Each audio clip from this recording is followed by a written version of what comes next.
Thank you for watching this video. Today we're going to demonstrate the Prowler push. Today I have Dane here with me, a sophomore baseball athlete at Dixie High School. He's going to help me demonstrate and go over the coaching cues and things like that in the Prowler push. Kind of a little background on the Prowler push. It's actually become more common in recent years for conditioning or power and speed development. It's a great tool for those things, and that's what we're going to demonstrate today. So predominantly when you're pushing the Prowler for power, speed, things like that, it's going to be fairly heavy. You're going to have it pretty loaded up, and when I show you the coaching cues and things like that and the optimal way to push the Prowler later on in this video, I'll explain more about pushing it. But kind of to get started, there's not really a warm-up necessary for pushing the Prowler, because usually the Prowler push comes later on in the exercise day, usually after your main lifts and accessory lifts, or it can come right after a main lift if you're introducing some PAP. So kind of just get set up here with the Prowler. There's two different ways, like I said, that you can set up. Most people will go arms straight. Some people go arms bent. However, sometimes going arms bent on the Prowler, pushing very heavy weight, will impinge the shoulder. The athlete will feel some pain. So if that's the case, you'll just have them go arms straighter. However, you gotta let them know that obviously there'll be more shoulders involved and a little bit more core, obviously, because you're gonna be supporting your upper body. So kind of getting into the Prowler push here. Like I said, no warm-up is necessarily needed, so you can just go right into it. So usually when my athlete starts out in the Prowler push for his first time, just so we can kind of get the feeling of the Prowler push, I have him put his hands to the top, bent over into it, and then I have him take a step back and then extend his arms. That way you'll notice that the Prowler is slowly starting to push.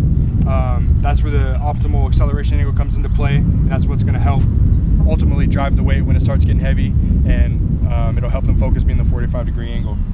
But as we're in that angle here, all you're going to do to start pushing is this leg is going to come up. You want to notice that the shin angle is going to be appropriate. Your knee is over your toe, your knee is all the way up, your foot is dorsiflexed up, and your back leg back here, this back one, is going to be completely straight, finishing the driving phase. So you're going to be here, knee up. As you switch, this one takes over, this knee comes up, foot dorsiflexes up, and you completely push all the way through the movement. So just to kind of reiterate, you want to make sure that the athlete is in a forward lean. That's going to directly correlate to sprinting or a broad jump, or any jumping movement for that matter. The Prowler is a very nice tool to have because it allows you to slow down a sprint where you can't necessarily slow down a full speed sprint unless you're using videos and stuff like that. But with the athlete, I'm going to show arms in here, but when you're coming in, you're going to be able, this is essentially the same angle as a sprinter would use in a sprint. Right here, your knee is going to be coming up, and you're going to be in that driving force switch. Knee's going to be coming up, working on the full extension, the leg drive, and getting your knee up high, almost trying to beat your knee onto your chest. So a couple other variations I wanted to touch on real quickly with the Prowler is, I already mentioned the arms straight and the arms bent, obviously. Another variation that I like to use with my athletes is a jump, either a double leg jump or a single leg jump. So the setup will kind of be the exact same.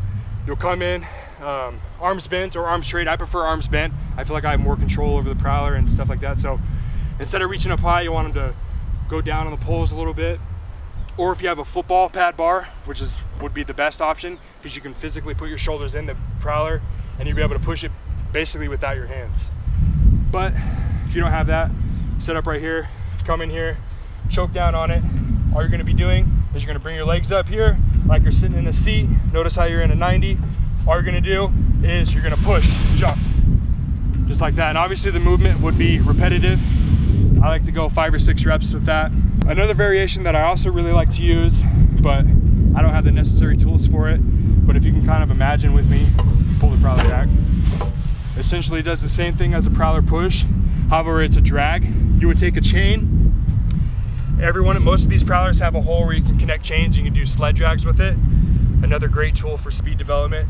However, for this one, it's going to incorporate a lot of the upper body strength as well, shoulder stability, things like that in the core.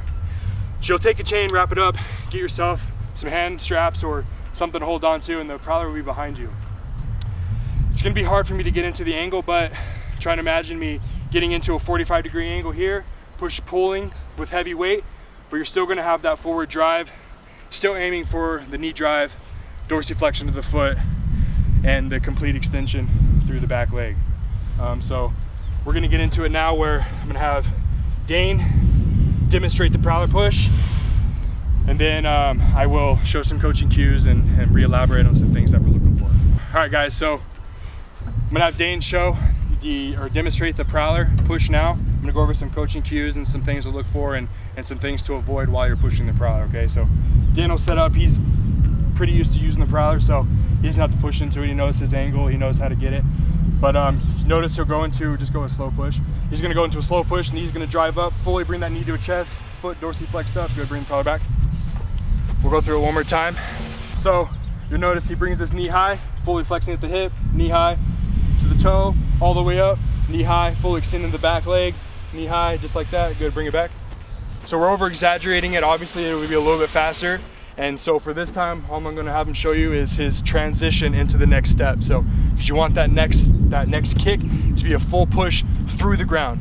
You wanna pretend like you're pulling through the ground and pulling the ground with your foot, okay? So this time, just over exaggerate that transition, really stomp into the ground and hit it. Push, quick change, just like that, perfect. Notice how he's fully leaning forward. Typically, one thing that I like, so notice how his head's down. I prefer the athletes to have their head up.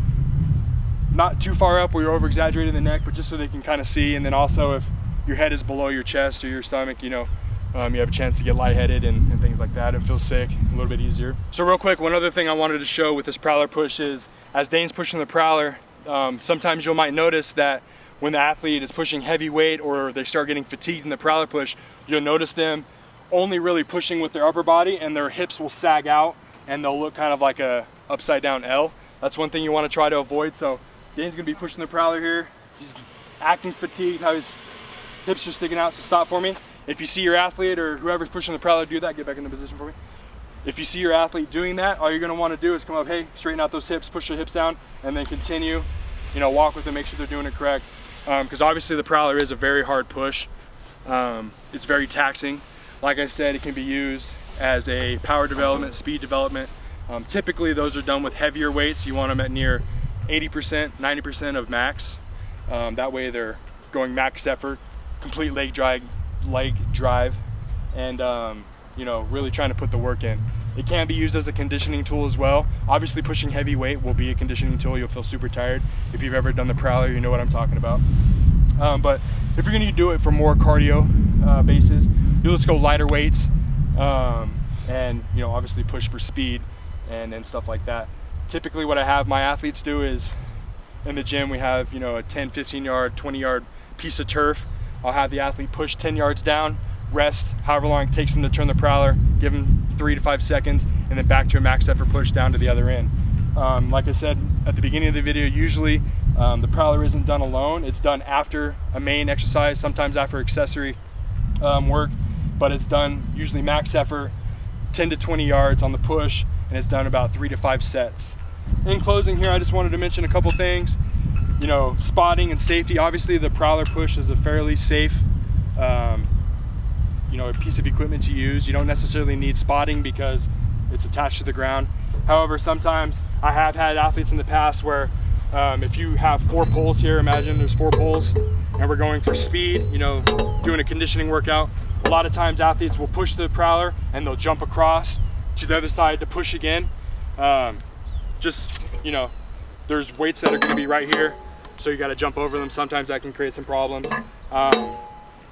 I don't necessarily like doing that, but at times we do some speed games where I have a couple Prowlers and have some groups, and they'll just go through basically a relay race, which is something fun to throw in the mix when you're doing some sort of cardio or something like that in your programming. All right, everybody, I appreciate you watching the video, taking the time to watch it. Leave some comments below. Let me know what you think. If you have any suggestions or any questions, leave them down below. Again, thank you to Dane for helping me out in demonstrating this exercise. And thank you again.